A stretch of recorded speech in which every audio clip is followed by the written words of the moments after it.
దేవుని పరిశుద్ధ నామమునకు మహిమ కలుగునుగాక. మన ప్రభువును మన రక్షకుడగు యేసుక్రీస్తు నామంలో అందరికీ శుభాభివందనాలు. హెవెన్లీ లైట్ మినిస్ట్రీస్ తరపున తెలియజేస్తున్నామండి. ఉదయకాలము పాడుకుంటూ దేవుని ఆరాధిద్దాం. హల్లెలూయా.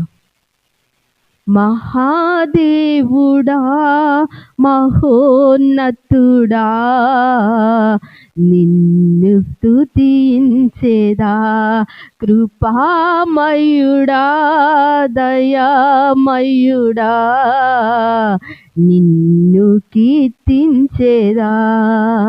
మహిమా నీకే, ఘనత నీకే, ప్రభావము నీకే, నీకే నీకే నీకే నా యేసయ్యా, నీకే నీకే నీకే నా యేసయ్యా. నన్ను ఎడబాయని నా పరమ తండ్రి, నన్ను విడువని నా కన్న తండ్రి, నన్ను ఎడబాయని నా పరమ తండ్రి, నన్ను విడువని నా కన్న తండ్రి, నీలో ఫలించి నీకై జీవించి, నీలో ఫలించి నీకై జీవించి, నిన్నే నిన్నే నిన్నే నే కొలిచేదా, నిన్నే నిన్నే నిన్నే నే కొలిచేదా. మహాదేవుడా మహోన్నతుడా నిన్ను స్తుతించేదా, కృపామయుడా దయామయుడా నిన్ను కీర్తించేదా. మహిమా నీకే, ఘనత నీకే, ప్రభావము నీకే, నీకే నీకే నీకే నా యేసయ్యా, నీకే నీకే నీకే నా యేసయ్యా. హల్లెలూయా. ఉదయకాల సమయంలో వాగ్దాన వాక్యం నిమిత్తము మనం మన హృదయాలను సిద్ధపరచుకుందామండి.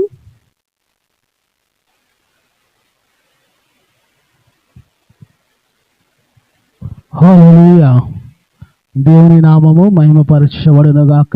మరి మరొక నూతన దినంలో దేవుడు మనందరినీ ప్రవేశింప చేసి ఉండగా, మరి హెవెన్లీ లైట్ మినిస్ట్రీస్ తరపున మీ అందరికీ శుభములు తెలియచేస్తూ ఉన్నాను. హల్లెలూయా. మరి ఇదే కాలము దేవుడు మనకు అనుగ్రహించిన వాక్యము, వాగ్దానము మొదటి దినవృత్తాంతములు 12వ అధ్యాయము 18వ వచనంలో ఒక భాగం చదువుకుందాం. నీకు సమాధానము కలుగునుగాక, సమాధానము కలుగునుగాక, నీ సహకారులకును సమాధానము కలుగునుగాక. ఆమేన్.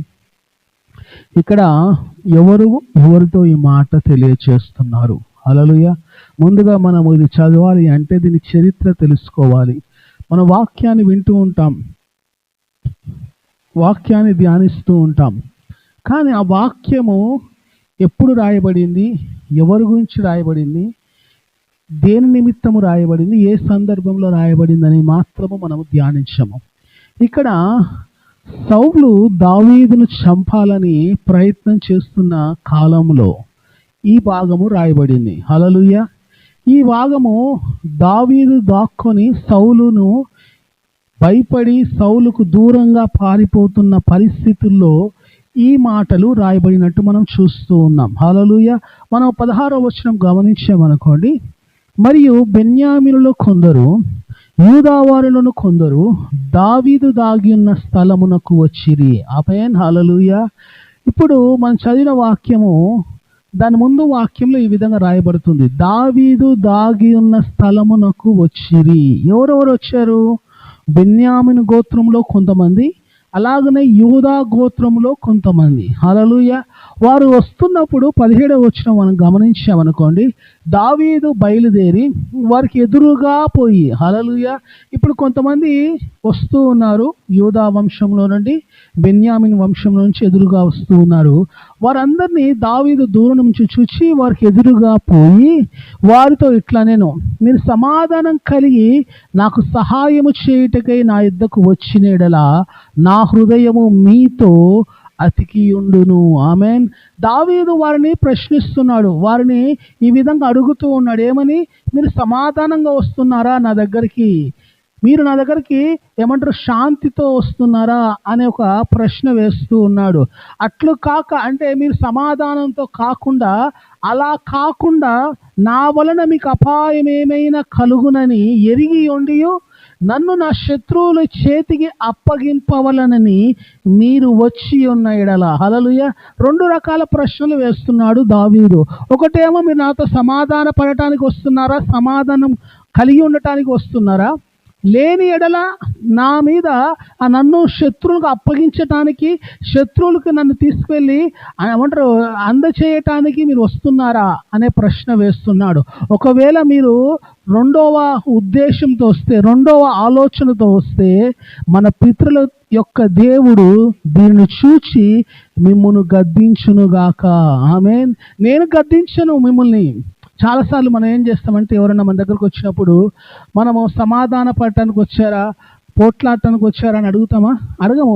కానీ దావీదున్న పరిస్థితుల్లో అతను అడుగుతున్నాడు, మీరు నాతో పోట్లాడటానికి వచ్చారా, నాతో పోరాటానికి వచ్చారా, నాతో యుద్ధం చేయటానికి వచ్చారా, లేకపోతే నాతో కలహం చేయటానికి వచ్చారా, నన్ను పట్టించటానికి వచ్చారా, నా శత్రువులకు తీసుకెళ్ళి నన్ను అప్పగించటానికి వచ్చారా అనే ప్రశ్నలు వేస్తున్నాడు. ఎవరు వస్తే? బెన్యామిన్ గోత్రంలో నుండి, యూదా గోత్రం నుండి. బెన్యామిన్ గోత్రం ఎవరిది? సౌలుది. సౌలు కూడా బెన్యామిన్ గోత్రంలో నుంచే వచ్చినవాడు. కాబట్టి ఇతనికి అనుమానం కలుగుతుంది. ఇతనికి ఒక అనుమానంతో అడుగుతూ ఉన్నాడు. కానీ అందులో ఉన్న ఒక అధిపతి, హల్లెలూయా, 18వ వచనం మొదటి భాగం చదివితే, అప్పుడు 30 మందికి అధిపతి అయిన అమాషే. ఎవరంట? అమాషే అనే ఒక అధిపతి ఆత్మవశుడై, హల్లెలూయా. చూడండి, మనం అనుకుంటాము దావీదు మీదకి దేవుని ఆత్మ రావటము, ఆత్మవశుడు అవ్వటం మనం చూస్తూ ఉంటాం. లేకపోతే మనం ఏమంటారు, సమూయేలు మీదకి దేవుని ఆత్మ రావటము, అతను ఆత్మవశుడై ఉంటాం మనం చూస్తాం. ఇక్కడ అమాషే అనే ఒక ఏమంటారు, ఒక వ్యక్తి, ఒక ఏమంటారు అధిపతి మీద కూడా దేవుని ఆత్మ రావటము, అంటే ఆత్మాభిషేకం, ఆత్మవశుడై ఉండటం మనం గమనిస్తున్నాం. అంటే దేవుని ఉద్దేశమును నెరవేర్చటానికి, దేవుని ప్రణాళికను దావీదు పట్ల జరిగించటానికి దేవుడు అమాషే మీద ఆత్మవశుడై, ఆత్మతో నింపబడి ఉన్నాడు. ఆత్మ అతని మీదకి దిగిరావటం మనం గమనిస్తూ ఉన్నాం. హల్లెలూయా. ఈ ఉదయకాలము మనము ఎవరైతే మనకు ఏమంటారు సహకరించాలనుకుంటున్నారో, ఎవరైతే మనకి ఏమంటారు తోడుగా ఉండాలనుకుంటున్నారో, దేవుడు వారి మీదికి కూడా ఆత్మను అనుగ్రహించబోతూ ఉన్నాడు. ఆమేన్. ఇక్కడ చూడండి, అమాషే ఆత్మవశుడై ఏమంటున్నాడంట, మీరు చూడండి, దావీదు కుమారుడా, యెషే కుమారుడా, మేము నీ వారము, నీ పక్షమును ఉన్నాము. హల్లెలూయా. నువ్వేం మాత్రం భయపడాల్సిన అవసరం లేదు. కొన్నిసార్లు మనకు అనిపిస్తుంటుంది, వీళ్ళు మన పక్షంలో ఉన్నారా, వీళ్ళు మనవారేనా అనుకుంటాం.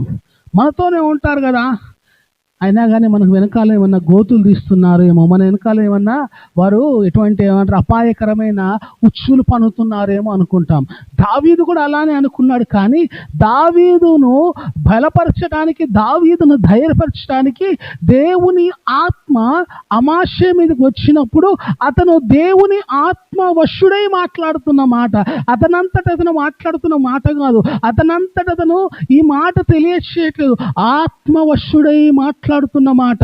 యెషే కుమారుడా, మేము నీ వారము, యెషే కుమారుడా, మేము నీ పక్షమున ఉన్నాము, నువ్వేమి దిగులు చెందకు, నువ్వేమి జడియకు, నువ్వేమి భయపడకు, మేము నీ పక్షమున ఉన్నాము అని చెప్తూ ఇప్పుడు ఈ వాగ్దానం మాట్లాడుతున్నాడు, నీకు సమాధానము కలుగునుగాక. ఆమేన్. అంటే ఇప్పుడు దాకా నీకేం లేదు, సమాధానం లేదు. నీ జీవితంలో సమాధానం నువ్వు కోల్పోయి ఉన్నావు. సౌలు ఎక్కడ నిన్ను చంపివేస్తాడా, సౌలు ఎక్కడ నిన్ను మరణానికి అప్పగిస్తాడా అని నువ్వు సమాధానం లేకుండా పరిగెడుతూ ఉన్నావు. సమాధానం లేకుండా నీ ప్రాణమును కాపాడుకోవటానికి నువ్వు దాక్కుంటున్నావు. కాబట్టి దేవుని ఆత్మతో నేను మాట్లాడుతున్న మాట ఏంటంటే, నీకు సమాధానం కలుగును గాక. హల్లెలూయా. ఈ లోకంలో మనము అనేక విషయాల్లో అసమాధానం కోల్పోయిన పరిస్థితుల్లో ఈ ఉదయకాలం దేవుని ఆత్మ మాట్లాడుతుంది, సమాధానము కలుగును గాక. హల్లెలూయా, హల్లెలూయా. నీకు సమాధానము కలుగును గాక, సమాధానము కలుగును గాక. నీ సహకారులకు కూడా సమాధానం కలుగును గాక.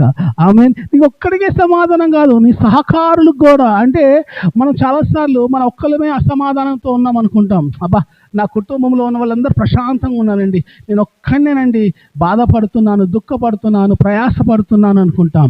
కాదు, మనతో ఉన్నవారు కూడా అసమాధానంతో ఉంటారు, మనతో ఉన్నవారు కూడా ప్రయాసపడుతూ ఉంటారు, మనతో ఉన్నవారు కూడా కష్టపడుతూ ఉంటారు. కానీ మనం ఏమనుకుంటాము, అరే నా ఒక్కడికే కష్టం ఉంది, నా ఒక్కడికే బాధ ఉంది, నా ఒక్కడికే అసమాధానం ఉంది అనుకుంటాం. కానీ అందుకనే దేవుని ఆత్మ అమావాస్య మీదకి వచ్చినప్పుడు అతను మాట్లాడుతున్న మాట, నీకు సమాధానం కలుగును గాక, సమాధానం కలుగును గాక, నీ సహకారులకు కూడా సమాధానం కలుగును గాక అని చెప్తూ చివరి ఒక మంచి మాట అంటున్నాడండి. చూడండి ఇక్కడ ఏమన్నాడో, నీ దేవుడు నీకు సహాయము చేయునని పలుకగా. ఆమేన్, హల్లెలూయా. మనుషులు సహాయం చేయరు దావీదు నీకు, ఈ లోకంలో ఉన్న వ్యక్తులు నీకు సహాయం చేయరు దావీదు, ఈ లోకంలో ఉన్న అధికారులు నీకు సహాయం చేయరు దావీదు, నీ దేవుడు నీకు సహాయం చేయును. ఆమేన్. ఈ మాట ఒక మానవుడు మాట్లాడుతున్నాడు, కానీ ఆ మానవుడు ఆత్మవశుడై ఉన్నాడు. ఆమేన్, హల్లెలూయా. ఆ మానవుడు నేను నీకు సహాయం చేస్తానని చెప్పట్లా. ఆయన అధిపతి కదా, నా కింద 30 మంది ఉన్నారు, మేమందరం నీకు సహాయం చేస్తామని చెప్తున్నాడా? అమాయిషి చెప్పట్లేదు. ఏమంటున్నాడు? నీ దేవుడు నీకు సహాయం చేయును గాక. అంటే నేను అధిపతిని అయి ఉండొచ్చు, నా దగ్గర ఒక 30 మంది సైనికులు ఉండొచ్చు, మా సహాయం వృద్ధము, మా సహాయం ఎందుకు ఉపయోగపడదు, కానీ నీ దేవుడైన యెహోవా నీకు సహాయం చేయును. ఆ సహాయం ఎన్నడూ వ్యర్థము కాదు. ఆ సహాయము నీకు అన్ని విధాలుగా ఉపయోగకరంగా, అన్ని విధాలుగా నీకు మేలుకరంగా, అన్ని విధాలుగా నీకు ఆశీర్వాదకరంగా ఉండబోతుందని ఆత్మవశుడై ఆయన మాట్లాడుతున్న మాట చూడండి. ఇదే కాలము దేవుడు కూడా మాట్లాడుతున్నాడు. నీకు ఎక్కడి నుంచి సహాయం రావట్లేదు అనుకుంటున్నావా? నీ అన్నదమ్ముల నుంచి, నీ అక్కజల నుంచి, నీ తల్లిదండ్రుల నుంచి, నీ భార్య తరఫు నుంచి, నీ భర్త తరఫు నుంచి, నీ పిల్లల తరఫు నుంచి ఎక్కడి నుంచి నీకు సహాయం రావట్లేదు? నీ ఉద్యోగంలో కావచ్చు, నీ వ్యాపారంలో కావచ్చు, మరి ఎక్కడైనా కానీ నీకు సహాయం నువ్వు అందట్లేదు అనుకుంటున్నావు. పర్వాలేదు, నీ దేవుడి యెహోవా నీకు సహాయం చేయును. ఇది వాగ్దానం. సహాయం అందుతుందా నాకు, నేను సహాయాన్ని పొందుకుంటానా అని నువ్వు దిగులు పడాల్సిన అవసరం లేదు. దావీదును దేవుని ఆత్మ ఏ విధంగా అయితే బలపరిచిందో ఈ ఉదయ కాలము నిన్ను కూడా బలపరుస్తుంది. చివర్లో అంటున్నాడు, ఏమంటున్నాడు చూడండి, దావీదు వారిని చేర్చుకొని వారిని తన దండుగా అధిపతిగా చేసెను. ఆమేన్, హల్లెలూయా.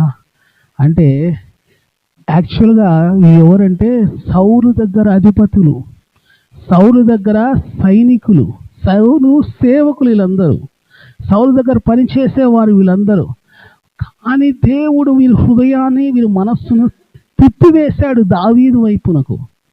దావీదు వైపునకు వీరి మనస్సును దేవుడు తిప్పివేశాడు. చూడండి దేవుడు ఎంత గొప్పవాడో. సౌలేమో వీరిని పంపించింది దేని నిమిత్తము? దావీదును పట్టుకొని, దావీదును సంహరించి, దావీదును హతమార్చి తీసుకొని రమ్మడానికి పంపించాడు. కానీ దేవుని ఆత్మ వారిని వశపరుచుకొని, వారిని ఆధీనంలో చేసుకొని దావీదుకు సహకారంగా దేవుడు వారిని మార్చివేశాడు. ఆమేన్. ఇదే కాలం నీ మీద శత్రువులు ఎవరైతే వస్తున్నారో వారే నీకు స్నేహితులుగా మార్చబడుతున్నారు, వారే నీకు ప్రాణమిత్రులుగా మార్చబడుతున్నారు, వారే నీకు సహకారులుగా మార్చబడుతున్నారు, వారే నీకు సేవకులుగా, పరిచారకులుగా మార్చబడుతున్నారు. ఇదే కాలం దేవుడు మాట్లాడుతున్నాడు. ఎవరు నేను అయినా కానీ నీ జీవితంలో శత్రువుగా అనుకుంటున్నావో, నీకు విరోధి అనుకుంటున్నావో, దేవుడు వారందరినీ నీ వైపు తిప్పబోతూ ఉన్నాడు. ఆమేన్.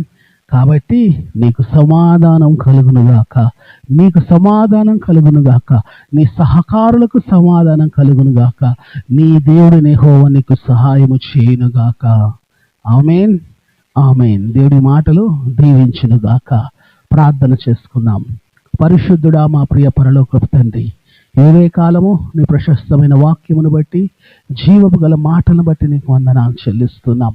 సౌలు ప్రభా తన అధిపతులను, తన సేవకులను, సైనికులను దావీదును హతమార్చమని పంపిస్తే వారినే, వారి హృదయాన్ని, మనస్సును మార్చివేసి దావీదుకు తండ్రి నీకు వందనాలు అధిపతులుగా దావీదుకి సహకరించే వారిగా నువ్వు వారిని మార్చి ఉన్నావు తండ్రి, నీకు వందనాలు.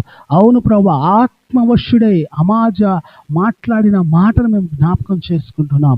అవును ఒక సామాన్యుడి మీద నీ ఆత్మ కుమ్మరించబడింది. నీవు తండ్రి నీకు వందనాలు నీ ఆత్మను తండ్రి సామాన్యుల మీద కృమ్మరిస్తానని ఆనాడు నువ్వు రుజువుపరిచిన దేవానికి వందనాలు చెల్లిస్తున్నాం. దావీదుకి ఇచ్చిన వాగ్దానము మాకును ఇస్తున్నావు నీకు సమాధానం కలుగునుగాక, నీకు సమాధానం కలుగునుగాక, నీ సహకారులకు సమాధానం కలుగునుగాక. నీ దేవుడే అయిన యెహోవా నీకు సహాయము చేయునుగాక అనే మాట మాట్లాడుతున్నావు. అవును ఏదే కాలము నీ సహాయం మాకు అందునుగాక, నీ సహాయం మేము పొందుకుందుముగాక, నీ సహాయం మాకు అనుగ్రహించబడునుగాక. ఇంకా ఈ లోకంలో ఉన్న సహాయం కొరకు మేము పరిగెడుతుంటే క్షమించండి. ఈ లోకంలో మనుషులకు సహాయం కొరకు మేము ప్రాకులాడుతుంటే మమ్మల్ని క్షమించండి. ఈ లోకంలో ఉన్న అధికారుల వైపు తండ్రి, లోకంలో ఉన్న తండ్రి నీకు వందనాలు మనుషుల వైపు మేము చూస్తూ ఉంటే మమ్మల్ని క్షమించమని అడుగుతూ ఉన్నాం తండ్రి. వారందరికన్నా, వారి సహాయం అందరి సహాయం కన్నా నీ సహాయం ఇంకా ఉన్నతమైందని, నీ సహాయం ఇంకా బలమైందని నమ్మి నీ వైపు ఆధారపడటానికి, నీ వైపు నీ మీద ఆనుకోవటానికి మాకు సహాయం చేయమని అడుగుతూ, ఇంకా మాలో తండ్రి అటువంటి ఆసక్తి మాకు దయచేయమని, పట్టుదల మాకు దయచేయమని సమస్తమైన మహిమ, ఘనత, ప్రభావములు చెల్లిస్తూ యేసు నామములో అడుగుచున్నాం మా ప్రియ తండ్రి. ఆమేన్.